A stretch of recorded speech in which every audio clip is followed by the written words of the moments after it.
Have you ever felt that little burst of happiness when you get a notification on your phone?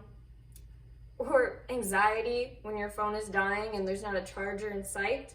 If this sounds familiar, you are probably one of many that suffer from phone addiction.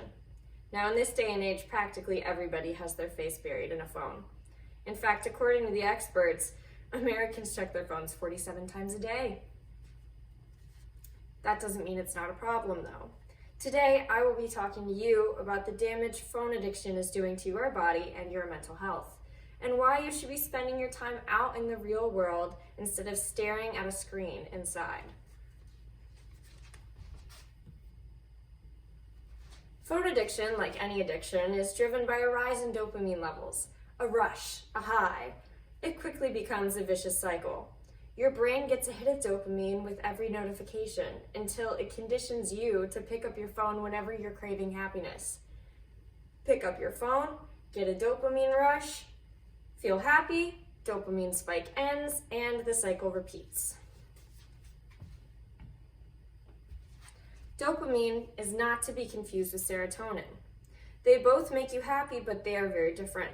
As you can see here, dopamine in the red is a feel-good moment, short, that inspires greediness and addiction, whereas serotonin in the blue is a long-term feeling of contentment. They both experience different parts of the brain.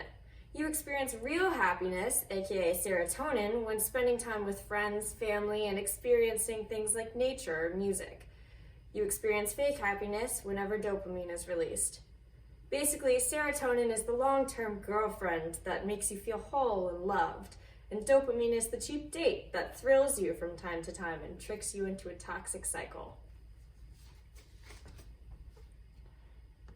You see, it all starts with the first time you get excited about a text, a like, a Snapchat, whatever form the message comes in, your brain likes it, and your dopamine levels spike. You get a tiny little rush, as seen at the first part of the diagram.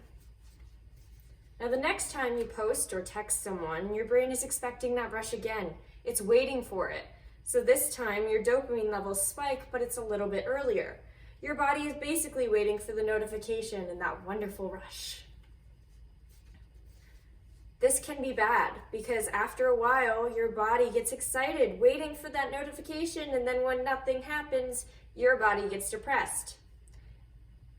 Where before the spike might reduce back to the baseline, as seen in the middle, now your body expects a dopamine spike, and when it's wrong, it gets spikes going below the baseline, as seen in the red.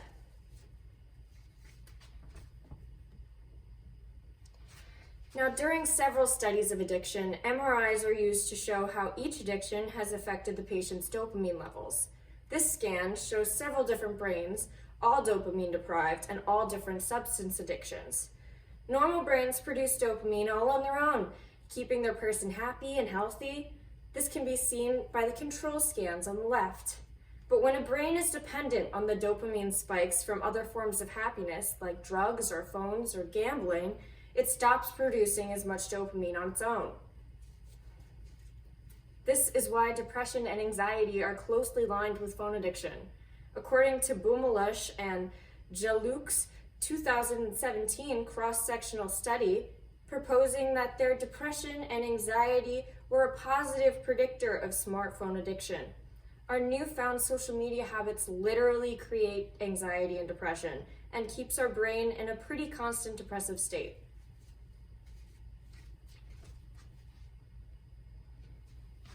There is a solution, however. You go on your phone less. Smartphones are a part of us, I know, but moderation is key. You need balance in all aspects of life.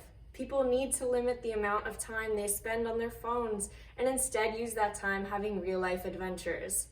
Life is hard enough without having a perpetually depressed, dopamine-deprived brain, especially as a teenager. Don't be dependent on dopamine. Enjoy the real world, and maybe you'll experience some real happiness, aka serotonin. Go outside with your family, go on walks, go kayaking, go paintballing, do anything that isn't staring at a screen all day. I challenge my generation to break the norm and put their health above their Insta statuses.